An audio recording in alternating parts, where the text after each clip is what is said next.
सलाम वालेकुम। एक हिंदू ब्राह्मण अपने इस्लामिक भाई बहनों के साथ, इससे अच्छा भारत का हम क्या मिसाल दे सकते हैं आपको।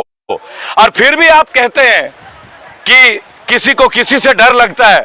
अब मैं एक पूरे इस्लामिक कम्युनिटी के बीच में हूं, मैं इसे अपना परिवार मानता हूं और ये भी मुझे अपना परिवार मानते हैं। मानेंगे ना? मानेंगे ना? क्या लगता है बीजेपी को आने देंगे आप लोग? नहीं आने देंगे ना? इस वक्त ये अपना रोजा खोल रहे हैं और मैं जिस माहौल में हूं वो अपने आप में शब्दों में बयान नहीं कर सकता। मेरे साथ मेरे साथी भाई, मेरे बुजुर्ग, मेरे छोटे भाई और मेरे पारिवारिक मित्र, सब, मैं इसे अपना परिवार मानता हूं। आज हम लोग इफ्तार में हैं।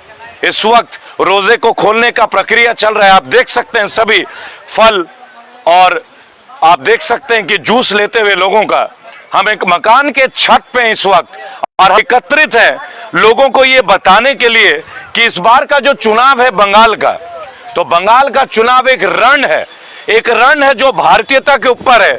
और कुछ लोग हैं, खास तौर पे एक पार्टी है बीजेपी, जो हम लोगों को कभी ना कभी अलग करने का प्रयास करती है जाति और धर्म के नाम पे। बहुत सारे लोग होंगे, उनके प्रश्न होते हैं कि मैं बीजेपी के खिलाफ ही क्यों।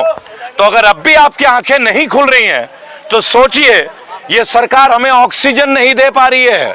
दोस्तों, अहमदाबाद का पता कर लीजिएगा कितनी बुरी स्थिति है। मुक्ति धाम वेटिंग में चल रहा है।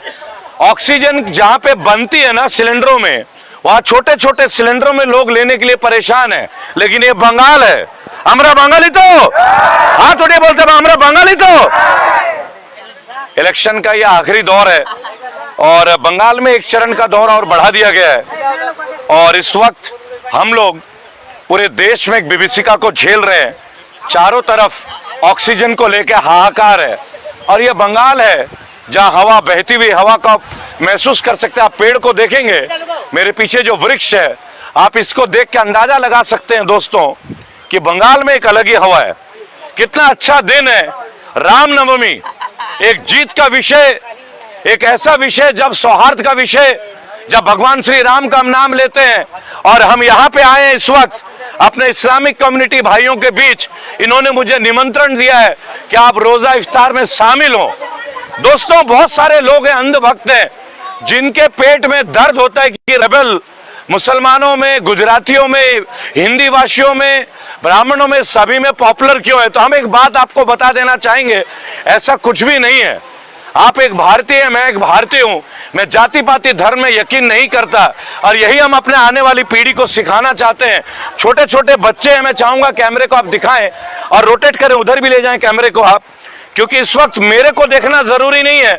इस वक्त उन लोगों को आप देखें जो आपसी सौहार्द के लिए एक ब्राह्मण परिवार के लड़के रेबल सदानंद को इनवाइट करते हैं, निमंत्रण देते हैं और मैं उनके साथ इस वक्त को आपके लिए गुजार रहा हूं और बंगाल में यह प्रयास कर रहा हूं कि बीजेपी को ना आने दो। और मैं आपको वादा कर सकता हूं कि यहां बीजेपी नहीं आने वाली। आने देंगे? कौन है?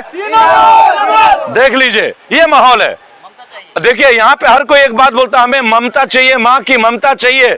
हमें जुमलेबाज के जुमले नहीं चाहिए, जुमलेबाज के जुमले नहीं चाहिए। मेरे साथ कई दिन से मेरे सफर में वहां बैठे शमीम भाई, हाथ उठा सकते हैं शमीम भाई, और मेरे मित्र हैं जो वॉलेंटियर से पिछले 1.5 महीने से मेरे साथ हैं। और इस दौर पे, इस गर्मी के दौर पे सब रोजे रखते हैं और सब दुआ कर रहे हैं कि भारत में कोरोना में जो लोग अपनी जान गंवा रहे हैं उनके परिवार को हिम्मत मिले। मिले कि नहीं? आप लोग दुआ कर रहे हैं कि नहीं भाई? सबके लिए दुआ कर रहे हैं ना कि भारत बचना चाहिए, भारतीय लोग बचने चाहिए। देखिए, मेरे एक दोस्त ने अभी बोला बहुत बढ़िया, ये मेरे खास दोस्त है, बहुत ही अजीज है हमारे।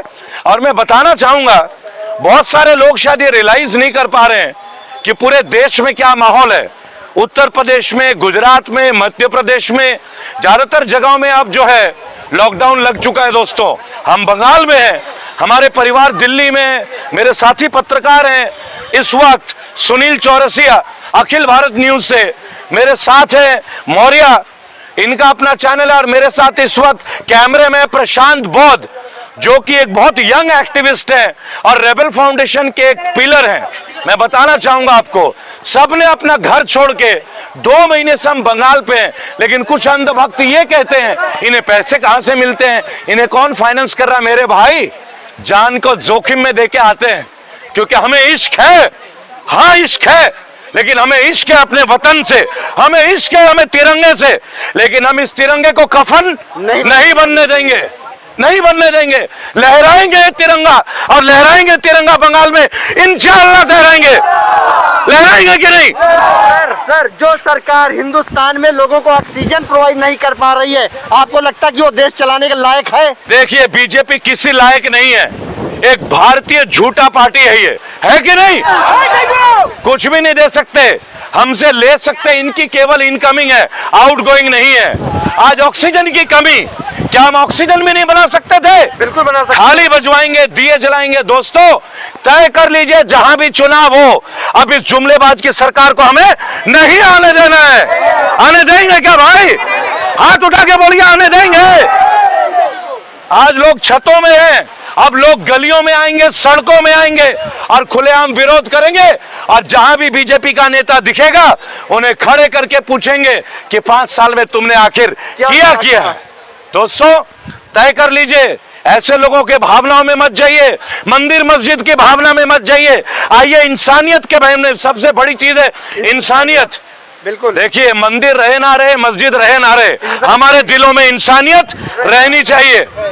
हम सब एक हैं, आपको ये बात समझना होगा। और बंगाल से हम एक नई शिखर पैदा कर रहे हैं, एक नया तस्वीर पैदा करेंगे। इसके बाद यूपी, फिर गुजरात और फिर उत्तर प्रदेश की बारी है। ये बीजेपी किसी लायक नहीं है, एक भारतीय झूठा पार्टी है ये, है कि नहीं? कुछ भी नहीं दे सकते, हमसे ले सकते, इनकी केवल इनकमिंग है, आउटगोइंग नहीं है। आज ऑक्सीजन की कमी, क्या हम ऑक्सीजन भी नहीं बना सकते थे? बिल्कुल बना सकते। खाली बजवाएंगे, दिए जलाएंगे। दोस्तों, तय कर लीजिए, जहां भी चुनाव हो, अब इस जुमलेबाज की सरकार को हमें नहीं आने देना है। आने देंगे क्या भाई? हाथ उठा के बोलिए, आने देंगे। आज लोग छतों में हैं, अब लोग गलियों में आएंगे, सड़कों में आएंगे और खुलेआम विरोध करेंगे, और जहां भी बीजेपी का नेता दिखेगा उन्हें खड़े करके पूछेंगे कि 5 साल में तुमने आखिर किया है। दोस्तों, तय कर लीजिए, ऐसे लोगों के भावनाओं में मत जाइए, मंदिर मस्जिद की भावना में मत जाइए। आइए इंसानियत के भाव में, सबसे बड़ी चीज है इंसानियत। बिल्कुल, देखिए, मंदिर रहे ना रहे, मस्जिद रहे ना रहे, हमारे दिलों में इंसानियत रहनी चाहिए। हम सब एक हैं, आपको ये बात समझना होगा। और बंगाल से हम एक नई शिखर पैदा कर रहे हैं, एक नया तस्वीर पैदा करेंगे। इसके बाद यूपी, फिर गुजरात और फिर उत्तर प्रदेश की बारी है।